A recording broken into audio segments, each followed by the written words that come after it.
learned a long time ago, there's a saying, and the saying is that if everyone is thinking alike, no one is thinking. And there's a lot of truth to that, that just don't accept everything. When I say think, I mean it in the sense of analysis. And is it right? Does it make sense? Can it be improved? What things can be done to make yourself better, your family better, your life better, your state better, your community better, your place of employment better? Don't be shy about sharing your views. Because what you may think, well, I don't know if I should actually say that. What if it doesn't make a lot of sense? Well, if it doesn't make a lot of sense, okay, you've at least expressed your thought. And if someone who is hearing it is respectful, they will still listen to it, and then there'll be a discussion. But I've met people who thought they didn't have any good ideas, and when they were actually coaxed to give their thoughts and ideas, some of the best ideas I've ever had. I'll tell you this one quick story. Again, during the pandemic, when we decided, the Pedo Opportunity Connection decided that it was going to first form and then start helping these communities. We had focus groups in the communities to try to learn what is it that community really wants.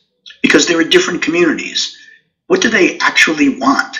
There was a Laotian community, Hispanic community, an African American community, a Native American community, and they all had different wants and needs for their communities and for their cultures. And rather than assume you know what they want, ask and find out, what does that community actually want and need?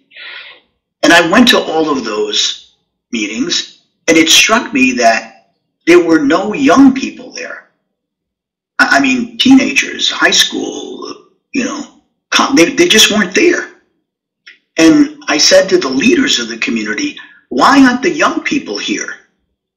And they said, oh, they don't care. They're not engaged. They're just on social media. They don't care. I said, I don't believe that. I do not believe that. I believe that they do care.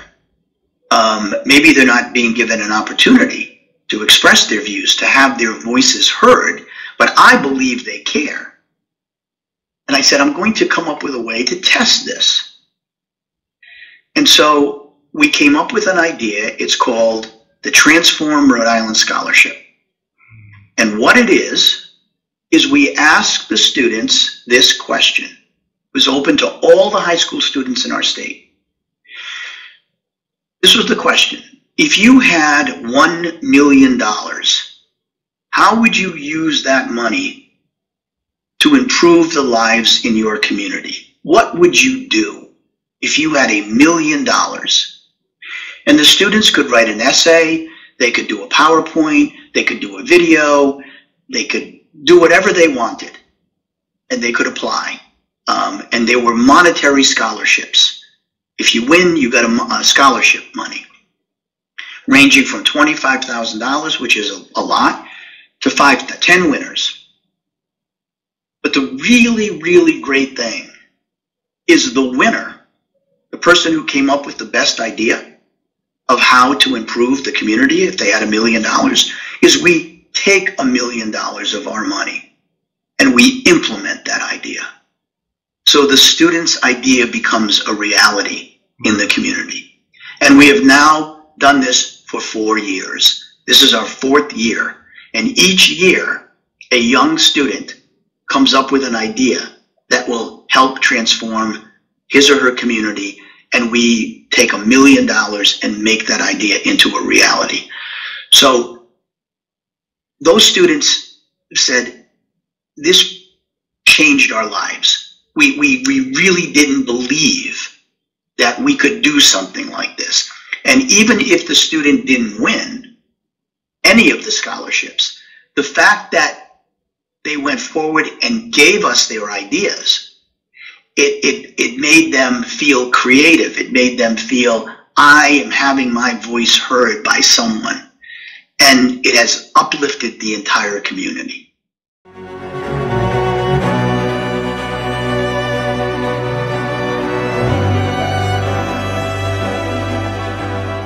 It's not our workload that's killing us. It's our thought load. And so I've coined this new term, thought load, and it's an equation. 2 things on the top and 1 on the bottom. So let me tell you what they are. First, the heavy, heavy cognitive load we're under because of how much we're trying to pay attention to and how distracted we are and how many hours of meetings and how many news articles. Our brains are saturated. That's too much flour. That's the one challenge. The second challenge, the emotional baggage we are trying to walk around the workplace with. Our society is emotionally dysregulated. People are anxious. People are angry. People are hostile. We're seeing it everywhere, and it comes into the workplace. People are taking everything personally. They are in the drama and triggered. So we're trying to cope with all of that. But the load part is that we're trying to cope with all of it as our energy reserves get lower and lower. We're not sleeping well. We're not eating well. We're really exhausted. We're burned out. And so the weight and the burden of the cognitive load and the emotional baggage is even heavier. And so the fun of the book is realizing that we've got great books about focus and great books about emotions and great books about resilience, but I don't think we have anything that's helping managers understand that this is a system where each one of these problems today is amplifying the others. So as our energy goes down, one of the things we know is one of the first things to go is our ability to calibrate what to pay attention to and what not to. So as our energy goes down, that cognitive load goes up. As our energy goes down, our likelihood of experiencing something as emotional or threatening or, he's out to get me goes up. As our anxiety goes up, we tend to try and multitask as a way of dealing with that heavy cognitive load. But we know one of the biggest outcomes of multitasking is increased anxiety and reduced energy. So the new book is a formula for managers for how they can first get their own thought load down. And then how do you lead a team in a way where the most important thing you're doing is managing people's thought load so that these smart, accountable, awesome people can actually do the job they're there to do. But right now, I think managers are contributing to people having an extremely high thought load. It's why we're really not getting as much done. It's why productivity numbers in our economy are terrible. They're not good at all. So we feel like we're doing way too much work. And I would say we're not accomplishing very much work at all. We're doing too many things. We're worrying about too many things. But very little of that energy is actually going into creating outputs and outcomes that affect the world. So that's the recipe in the new book. I'm just finishing the first draft right now, but it takes a long time before a book hits bookshelves. But I'll be sprinkling these ideas everywhere. If you subscribe to my newsletter at lianedavey.com, there'll be lots of information, little drips and jabs and ideas. All year I'm doing my articles and my blogs, and my YouTube channel is all of these ideas leading up to the book. So there's lots for people to learn. You don't have to wait for the book to get some of these tips.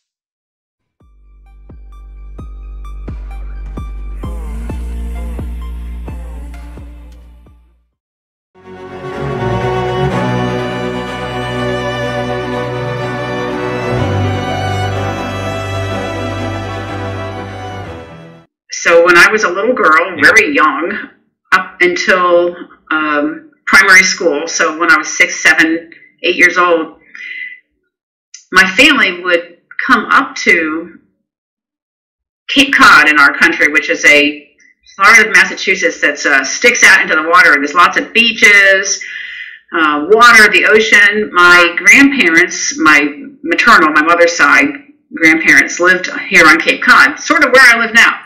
And I had been born and raised in Maryland, but when I retired, I finally did retire up here to Cape Cod because of those childhood memories with my grandfather.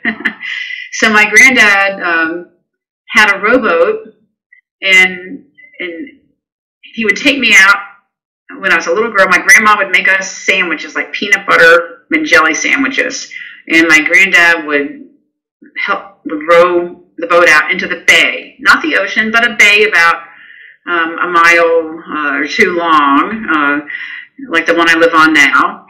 And he would teach me how to row. And for anybody who's rowed when they're young, you get into a rowboat, you have an oar in each hand. And when you're really little, first of all, the oars are heavy. Second of all, one oar always hits the water before the other, and then your boat goes the wrong way, and you just like wonder, am I ever going to get this little rowboat to go in a straight line? Because there's so many things that I'm just, I can't do this. And so my granddad would show me how to balance the oars and how to get my timing down and be patient. And he was very calm, cool, and collected. So he was a wise man. My granddad was a really wise man, which is interesting to say because he didn't have global travel experience or anything, but he was older. And I really think there's something to do with wisdom that you just don't have as a young person. There is wisdom. It takes time, over a lifetime. So my granddad was a wise man in his own way. And wisdom isn't something you can just put in a jar and sell. My granddad had his own form of wisdom, and that was knowing how to teach a young girl, how to pass it on to a young girl to help her have an experience on the water where I could eventually dominate those oars and I could row. And then once we rowed out into the middle of the bay, we could eat our sandwich. I could dive down and swim and find clams and have a great time. And it was all because I learned how to row out into the water and to do something hard and get there and then have the experience, the fun of being there. But yeah, my granddad taught me that. He taught me the perseverance, that there's a reward once you learn something. He taught me to love the water because otherwise I wouldn't have had a connection with the water and wouldn't have thought about the Naval Academy, the Coast Guard Academy. And that little experience as a girl that my grandfather gave me set the course for my entire life.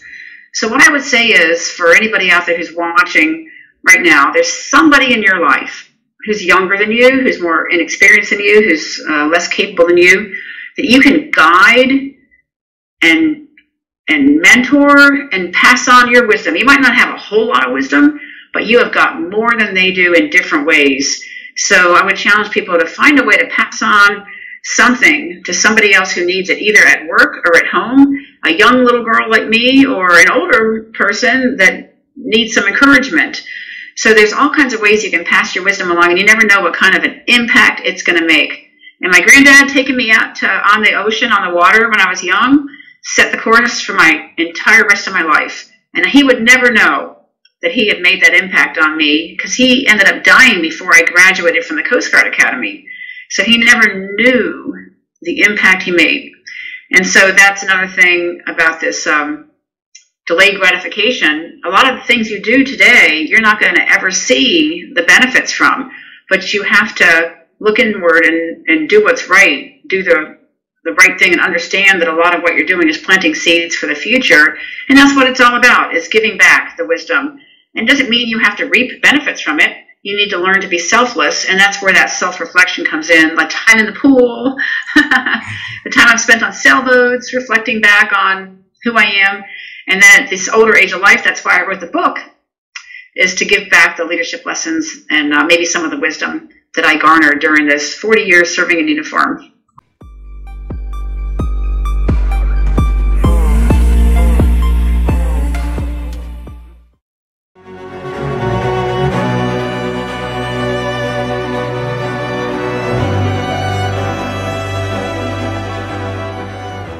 Thomas, over the years, how have you been sharpening and expanding your ability to think that you can share with us so that we can learn from the expert like you?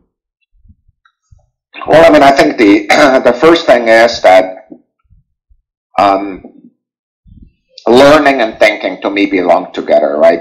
So for me, I think one of the people who think more deeply and think better are people who are learners, you know. So you could be spending 6 hours on Instagram or TikTok or whatever and watching, you know, people fall in puddles or cats that jump from trees. I mean, that's fine. You could do that. Or you could be reading a book. You could be reading a story. You could be learning about how nature works, how humans work, right? So for me, learning to think is learning, first of all. I think the second thing about thinking that I really believe in is focus. And by the way, I'm struggling with that. So it's a lifelong learning experience. What's important to me, the most important good that helps us think is time. And for me, the question is, on your schedule, where's your thinking time? You know, just look at your schedule. Tell me when you're thinking. You know, so for me, focusing on that in a deliberate fashion is important. One way for me to think is to write. Like, write down a thought. Another way to think is to teach, right? If I can explain it to you, I know I've understood it. Frankly, not before. It's really hard to be sure that you understood a problem if you've not taught it to others. But the focus is a mental state. Of course, there's practitioners who teach you how to do that, you know, from your side of the world, right? Whether it's yoga, whether it's meditation techniques, right? Calming your mind is a good thing. My version of that is I go outdoors a lot. I go run. I move my body. Thinking also means to be in a healthy body, right? So for me, that's the other thing that really matters. But really giving your time the focus, that your mind the focus that it takes. There's a final point that matters, and it's mattering differently for different people. I think well with other people. So some of my best ideas happen in the presence of other people.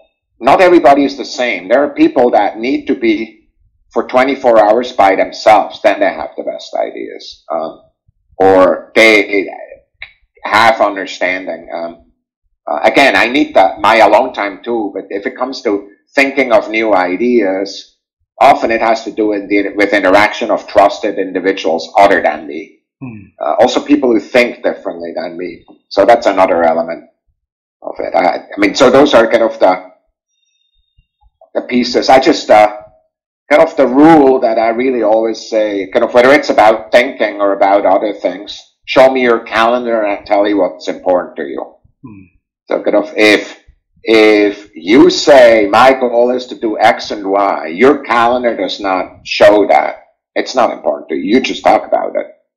And so if your goal is to improve your thinking and your knowledge, show it when you do that in your life. It takes time to get better at that. Don't care what it is. Whether you want to get better in sports, whether you want to get better in science, thinking, get better learning about other people, it needs to be time that you spend. Time is the most precious good for everything. Wow.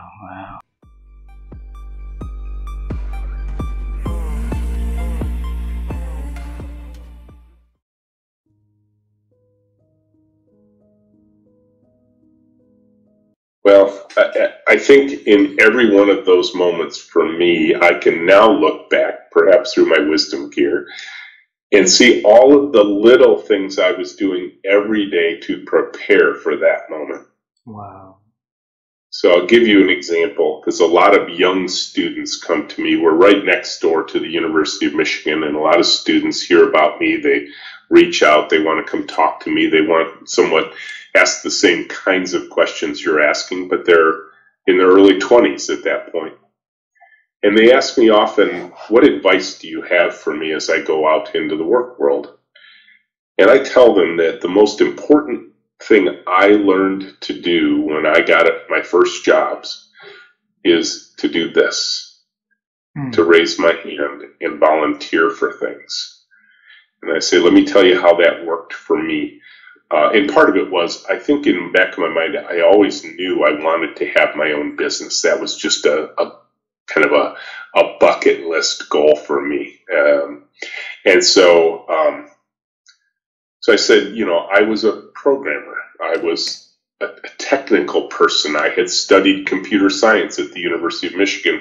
So I knew that the value I was being paid for was to create software with my fingers and my brain. You know, that was how I produced value. But if I wanted to grow, I needed to have different experiences. It couldn't just be technical experiences. So when the salesperson came into the room of engineers and said, hey, I'm going on a customer visit. I need an engineer to come with me to explain our products to our potential clients, I raised my hand and I said, I'll go. When the HR director said, hey, we're planning the holiday party for our team, and I need a few people to help me plan it and execute it. And I said, I can help with that. Wow. When the manufacturing team that was building the little electronic products that we were shipping said, hey, we're really behind on shipments. We need a few extra hands back in manufacturing to help build the products. I said, I can help with that. When somebody said, hey, we're going to a trade show in Las Vegas, we need somebody to help build the booth, man the booth, talk to potential customers, I can help with that. And I would say that all of those in the moment learning opportunities were done minute by minute, day by day, week by week, year by year, so that when later those really big moments happened, I had all of this body of experience, knowledge, and wisdom built up from those other moments where I raised my hand that, you know, it often, you know, there is a phrase that says fortune favors the prepared mind. And, you know, and I think, you know, my instinct was I wanted to have those other kinds of experiences. I wasn't, because I think a lot of times people are like, no, you just wait. And you wait till the opportunity comes and it will be handed to you. And I've just never seen that happen. It's always based on the minute day-by-day things you do to prepare yourself for those big moments. Wow. And again, I think reading books is another big part of that too.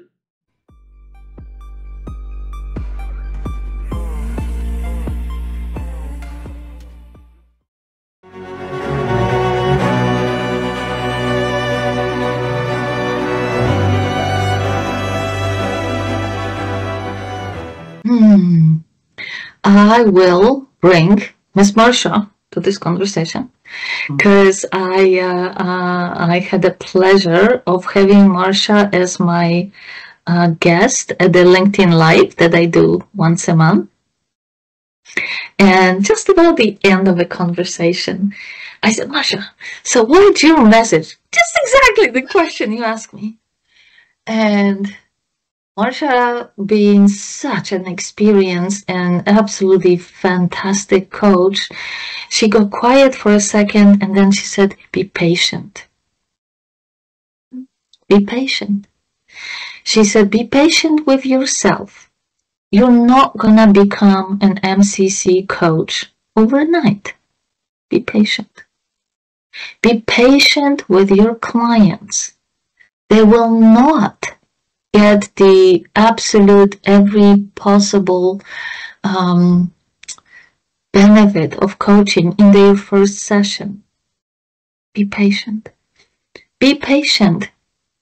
Look into what is available as new areas of growth and learning for you and your client at the same time. Learn it, then share it. Be patient. So I was like, oh, okay. And the other message that I would share is with the clients. And it is, even if you don't know much about coaching, try it. Try it. It will change your life. So do your due diligence. Know what to look for, not what not to look for. Coaching is not a silver bullet and a solution for everything. But when you think that's exactly what you should be doing, do it. Do it. It's not a big investment. And you may just have a transformation for your life.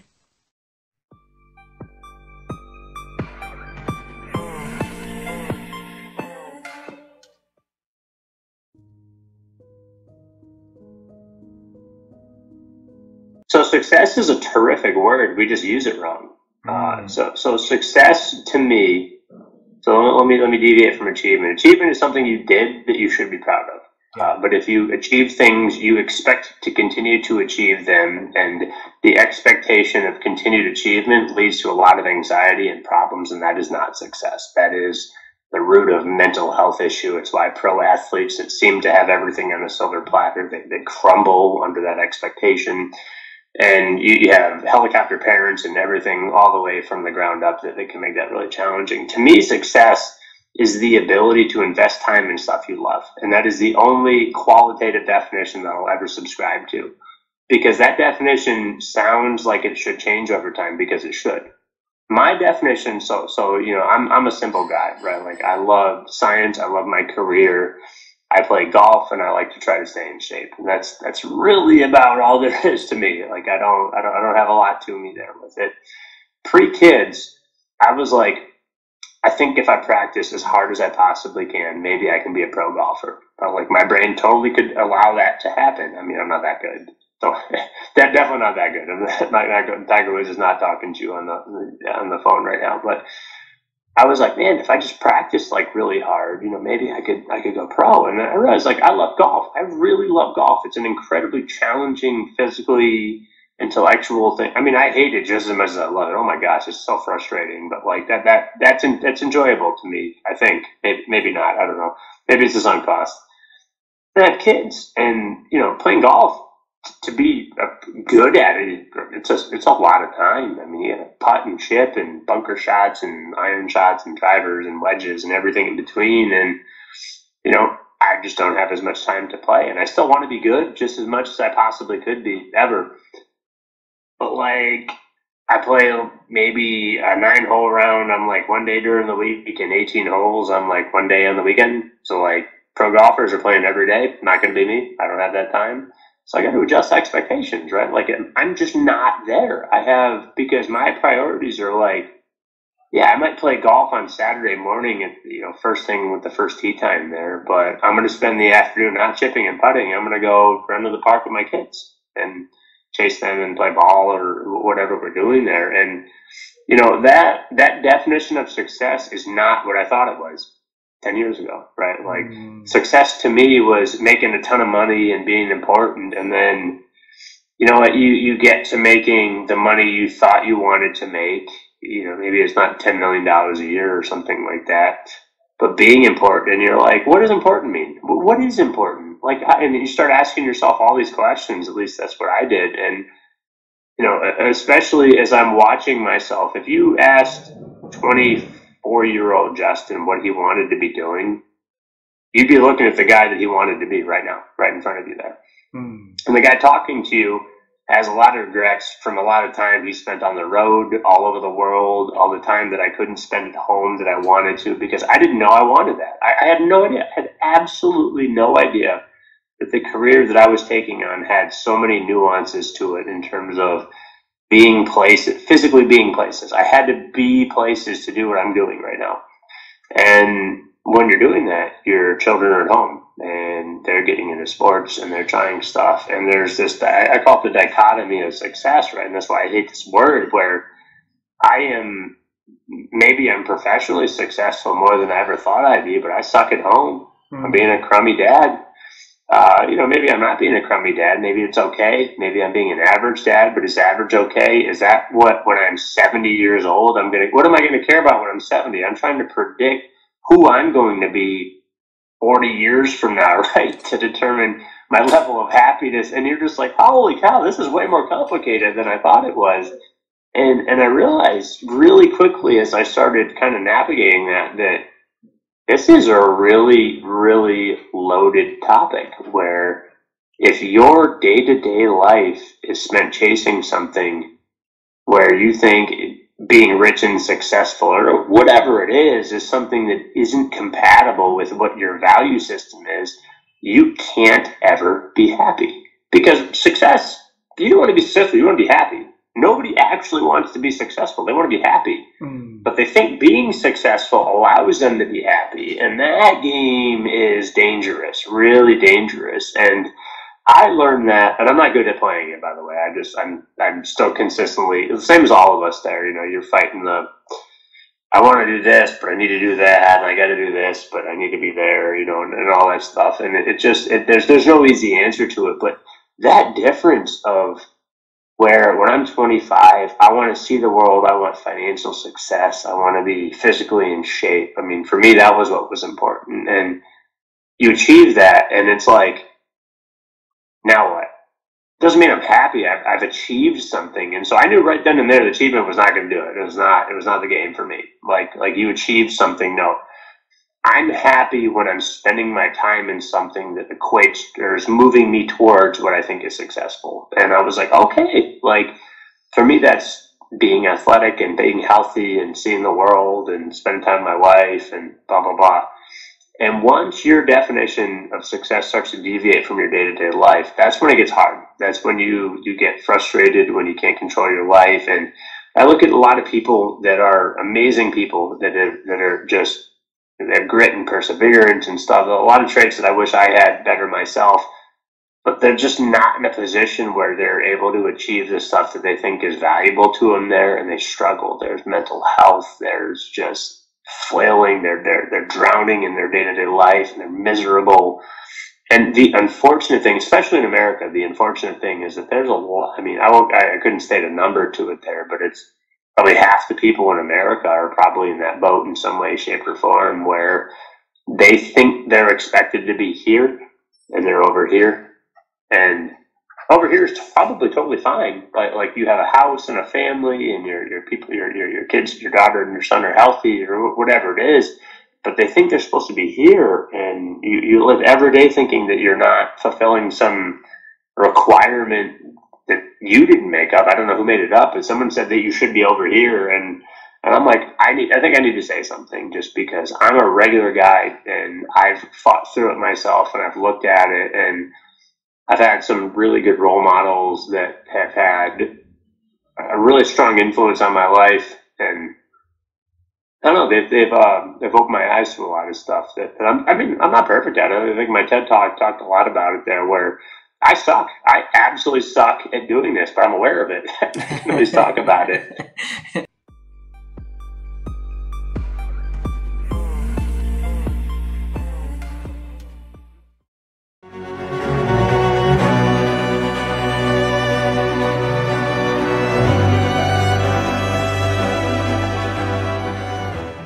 All right, so before I zoom into a chapter, I want to just talk about the framework that we created in the book, right? So we have all this academic research, we have the paper that was published, and it's all these practices. But, the truth is, people are busy, leaders are busy, and nobody is really taking the time to read academic research and translate it into practices. And so Wes and I did that. We took the academic research and we translated it into a framework that's really accessible for leaders. And it's what we call the 3 C's of meaningful work. And the 3 C's are community, contribution, and challenge. And these are the ingredients for meaningful work from what we found in our research. So community is about understanding that you matter, like feeling that you matter to the organization as an individual. And so it's about feeling that you belong and that you can show up authentically and that people care about you. So that's community. Contribution is feeling that what you do matters. Like, you know, I spend my whole day working on spreadsheets and responding to emails. How does this matter to the organization? So understanding the impact that what we do has to others, and it can be to our team, it can be to our customer, right? So anything outside the self. How does what I do make a difference every day? And then challenge is about feeling like your growth and development matters to the organization and the leaders in the organization. So challenge is about having opportunities to reach your full potential. It's having, you know, leaders who believe in you, who see your strengths, and who give you kind of a push into growing and learning, and are challenging you to do the hard thing because they believe in you. And so these are the 3 C's: community, contribution, and challenge.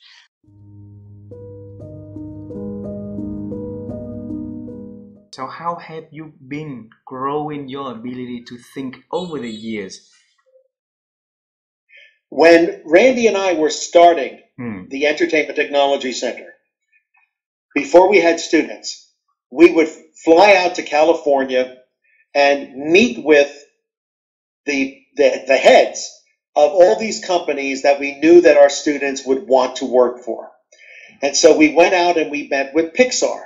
Now, this is Pixar right after they made Toy Story. Okay, so they were still the little company that could in San Rafael, California, in Marin County. And Randy and I were like taking bets because we were going to ask them being John Lasseter, the Chief Creative Officer of Pixar, and Ed Catmull, the Chief Technology Officer, if there is only one class that they would want every Pixar employee to have taken, what would that be? And so in the hotel, Randy and I are like, oh, they're going to want C++ programming. No, they're going to want C# programming. No, they're going to want this. We go meet in the meeting. We ask that question. And Ed Catmull, the Chief Technology Officer, says, improvisational acting. And I'm like, huh? Because I had suggested improvisational acting back in Pittsburgh before the trip because I viewed it as the only living example of non-linear storytelling, which is what it is, because you don't know what's going to happen, but you've got to be on your toes for when the ideas come, when the actor says something. And I said to Ed Catmull, wow, why do you say that? And he says, because it's the best team building exercise. It's team building because in improvisational acting, it only works if your response to everything is yes and. Yes and. So I might start off saying, okay, it's a domestic story, and we're all in the kitchen, and I'm going to be mother, and you're going to be the father. And then all of a sudden the father says, well, I've got something to be honest with you. I'm actually an alien from outer space. You don't sit there going, well, that's stupid. You know, I mean, that's stupid. Instead, you've got to go, okay, didn't see that coming. All right, let me build upon that. And so I've always made it a point to willfully engage in something I don't know, but which is popular among a particular demographic, like young people. You know, esports was that, okay? Esports. I didn't know what the hell esports was until, like, in Korea, you know, they have what are called PC bong, and bong is Korean word meaning room, so PC room, and you go in there and they're playing video games. It's like, okay, all right. But it was from there that they started to do esports. And it was like, wow, what is this thing? You know, it's called esports. And I started to hang out with them, knowing that I don't play those games. You know, my fingers ain't going to do what you can do. But clearly you're fascinated by this. Clearly you're immersed in this. So why? What's the appeal? And that's how I learn. I listen to them. I ask questions. And the funny thing is, I'm now considered an expert on the esports industry.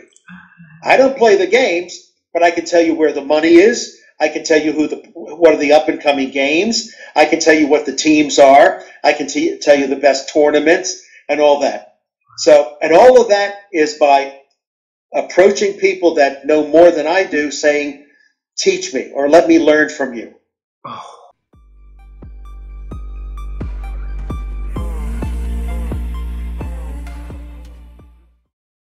I had a little bit of an aha for myself, actually. Oh, that makes sense. And it made sense because I had just written a book in 2012 called Dare, Dream, Do. It was my first book. And the whole genesis of that book was I had gone to Wall Street and I had been successful. And I was so excited, like, I did this thing. This is amazing. And so then I was having other conversations with women and asking them what their dreams were. And many of them were saying, I don't have dreams. And these are really capable people. But there was something behind that felt like it was, I don't believe it's my privilege to dream. And so I think that there was this aha or this understanding of maybe that many of the women, again, this would be women that were born probably 60s and 70s, maybe 80s. So it's a slightly different generation that, maybe they didn't have a dream, or maybe I didn't have a dream because I didn't know that it was my privilege to think about I want to do something else. So it was more of a validating moment, but also a big aha of making sure that we, with every human being, not just girls, but girls and boys, help them believe that it is your privilege to dream. It is your privilege to be on this planet. It is your privilege and your birthright to be a person who gets to fulfill, the measure of your creation. Like that is our God-given birthright. And so to make sure that we, as the older generation, help seed that with every person that we come in contact with.